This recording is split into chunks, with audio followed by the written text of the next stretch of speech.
show you what's going on with Keyframeless, where it's going, how it's coming along, because the release is still a few weeks away. So let's start with the captioning tool. It used to be just called audio, now it's called Steno. Now before I start, let's just quickly play back this audio. But let's try out how this works. So you've got an adjustment clip or maybe a comp.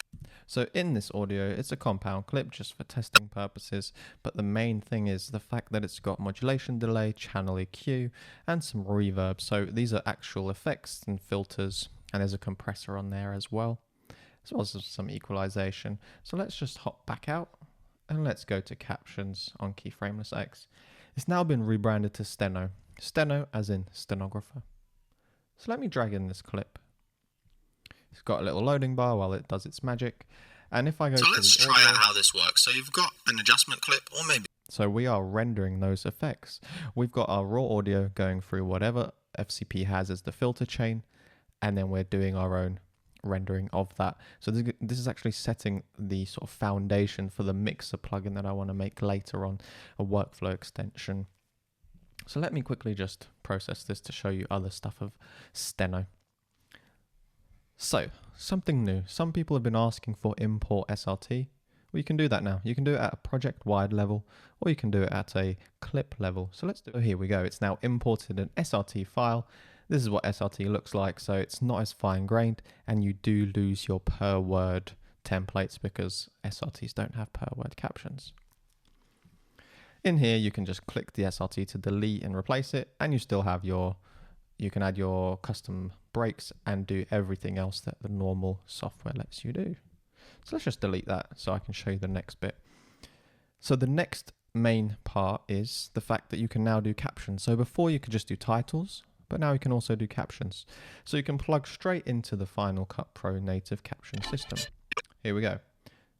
Now the first time this may happen, what's going to most likely happen is the fact that you'll need to enable the lane, but that's okay. I'll show you guides later on how to do this once the release is out. So as you can see, we've got native FCP captions. Perfect. And the final thing, and probably the most shiny thing on here, is this little shiny AI button.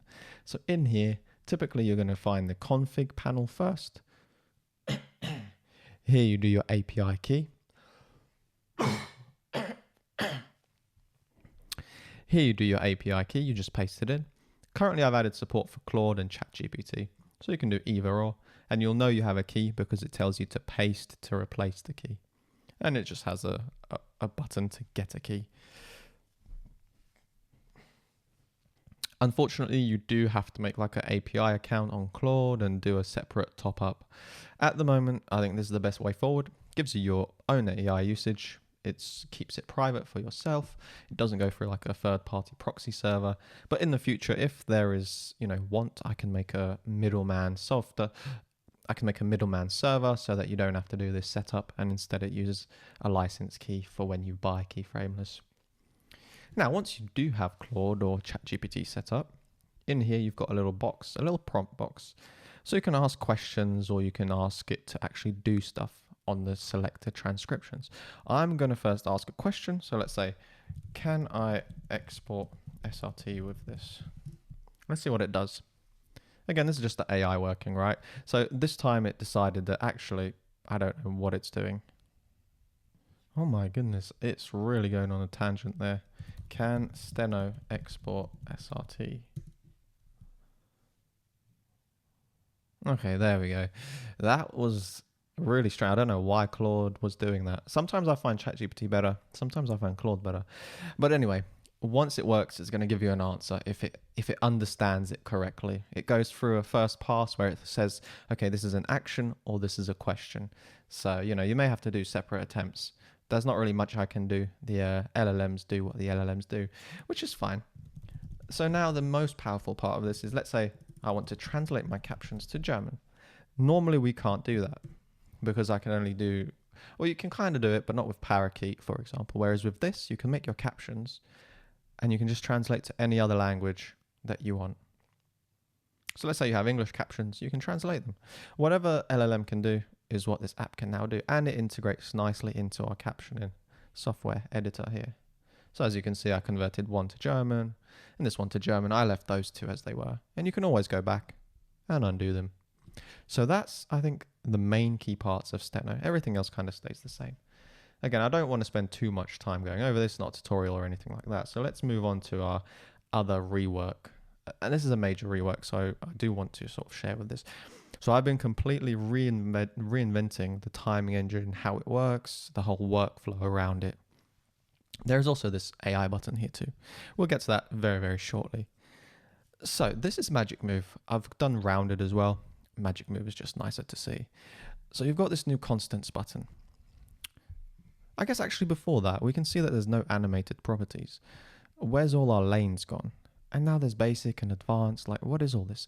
Well, let's say I want to go into constants. So these actually values that don't change over time. So you can just adjust them. Everything works as the same. So we've got this mini canvas. Now, why do we have a mini canvas?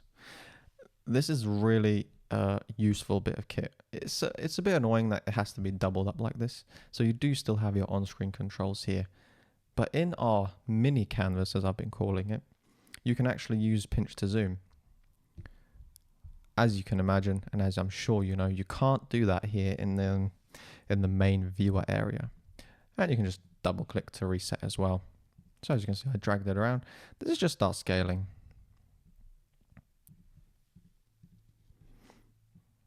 There we go. So this is our scaling. It's on a different type of scale. We've got all the different on-screen controls as before. I've reworked the rotation one just to feel nice and to sort of work with my own mental model there. So it's actually transforming the rotation as well. Or you can just use these knobs as well if you want to do global rotation, not object one. So let me undo these.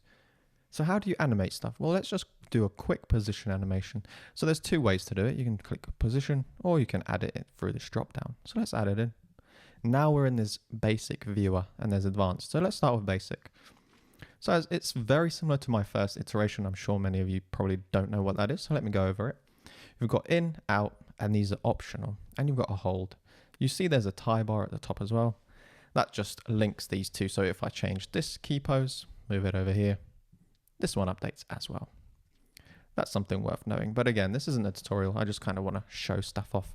So let me unlink these endpoints. Let me tick in and we get this 2.2 second in transition. So let me drag it to about 0.6 and let's click into it and move the on-screen control. So you're probably not even noticing what's happening with the workflow actually. Instead of editing here, so scrubbing to keyframe one as you would normally do, these are key poses, so they don't represent values. You can't drag them up and down, but you just click on them and it shows you that position in time. So you don't need to do any more scrubbing. You just click on it and you can see exactly what's happening there. So let me undo that last thing. Now let's just play it back like before. So it works exactly the same. You want it longer? You can have it longer. Nothing has changed with the actual visuals. It's really just a workflow thing. How it goes, how it works, how it sticks together, etc. So as you can see, you've got our key pose. Now I've got two extra modes in here. I've got a film strip and I've got onion view. So the onion view shows you exactly where the next keyframe is. And if I go to the next one with this navigation, shows you where the previous one is and where the next one is. So let me move this last one over here. As you can see, previous one was here. This is our middle one. We can see the little arrow. This is our previous and this is our next one. So that's if you want to just do a little bit of, just so you can see what's going on. But even better, let's say I create another keyframe, which you can't do here actually. So let's say I do out. So that will just go back to the default and I click one of them. We can see that at this point, this is previous and then the next is back there. So I think these two are overlapping and making this purple color. There you go. So that's our previous over here. Now with this, let me show you the film strip. So the film strip shows you all of the cells, every single key pose. So you can see exactly how it transforms over time. And once you hit 5 of them, they start going downwards instead of across. And you can click on them to really quickly say, oh, actually, I want this to be slightly higher. So let's click on it, move it up, and you're good to go. So it's a completely different workflow. I don't know how people are going to react to this. To me, it's been a lot easier, and I like the fact that I can zoom in and really fine tune all these controls. And as before, you can double click, make this a curved path, and it will travel along that path as well. So as you can see, nothing has changed there functionally. I think that's one of the major reworks of the workflow. And let's go into advanced. So in advanced, the difference is it shows the actual values. And let me add another one, for example, rotation. So this is our multi-lane setup. It's back to being multi-lane. So basic now isn't compatible anymore due to the difference in the transitions, etc. So that's something to be aware of. For very simple stuff, just stay in basic. For more advanced things, go into advanced, and you can start retiming things separately. For example, let's say I wanted to be on this keyframe, rotate it a little bit, and as you can see, you can quickly add key poses down here too. So now let's just quickly play this back. It's going to rotate, and it's going to do movements to previous rotation and pinging back up, etc. Similar to before, except that now it's key poses instead of clicking on segments, and I've increased the sampling and the smoothing as well. Now this video is kind of dragging on, so let me move on to the last little bit that I want to showcase that I think is going to be really useful for people. So let me drag on rounded,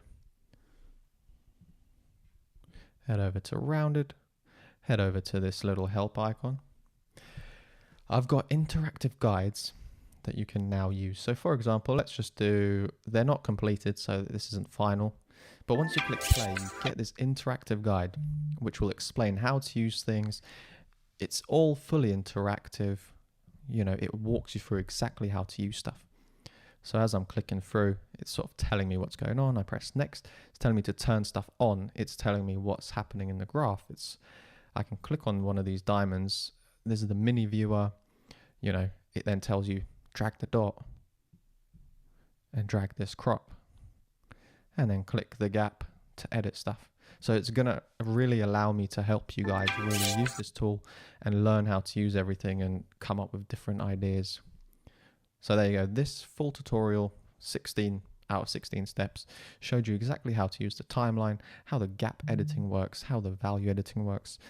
Where I'm really hoping this will come in handy is in like Canvas, for example, showing you how to animate arrows, how to make highlight boxes, all fully interactive, so you don't need additional videos, and it even tries to integrate with the on-screen controls as well. So things like that. That took a lot of time to do that, to be fair, so I'm hoping there's going to be a lot of use there. I obviously need to do the actual guides.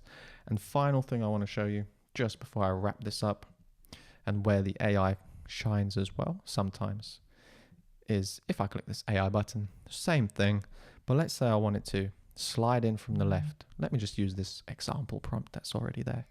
And if I run this, let's see what the AI does. Sometimes it's going to mess up, but it's going to get you hopefully a good starting point. So now it's done. Let's have a look. Just like that, it animated it for me. It took my idea and it just done it for me. So I don't know, let's just try an extreme example. So slide in from left over 1 second, then scale to 200 over remaining clip, and at the end move out to the right. I'm not sure what's going to happen here, to be fair. This is really taking it and pulling it to its limits, so it might take some time to think it through. So let's have a look. It's going to take some time because it does need to think. It needs to think, it needs to figure out the values, the timings, and all that different stuff. So let's have a look.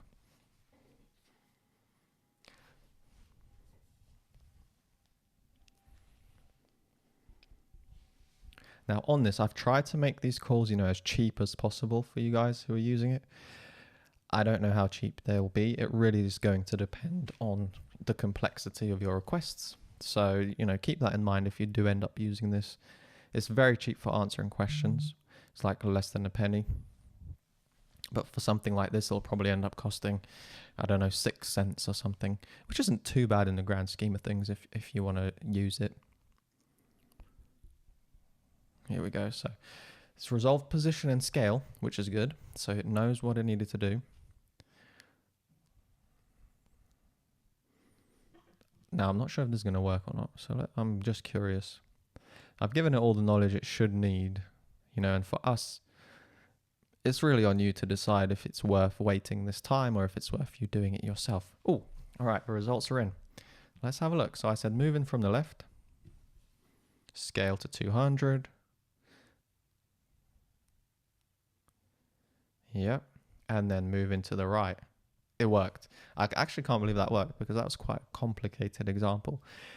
So, and all it's going to do is going to give you a starting base for yourself to learn. So you can give it a request and it's going to give you something that you can then take and use. Some other little things, modulation can now be on separate axes as well. So you can go just up and down if you want, left and right on the X or Y axis. So there's a lot of stuff coming. I still have to move across glow and canvas to this new method. And I guess the other big thing is that pricing is changing in terms of I'm going to allow, these to be shipped separately, which will let me ship updates separately and make it a lot easier, hopefully, to distribute these to you guys. But yeah, there's a lot going on, a lot of new exciting changes that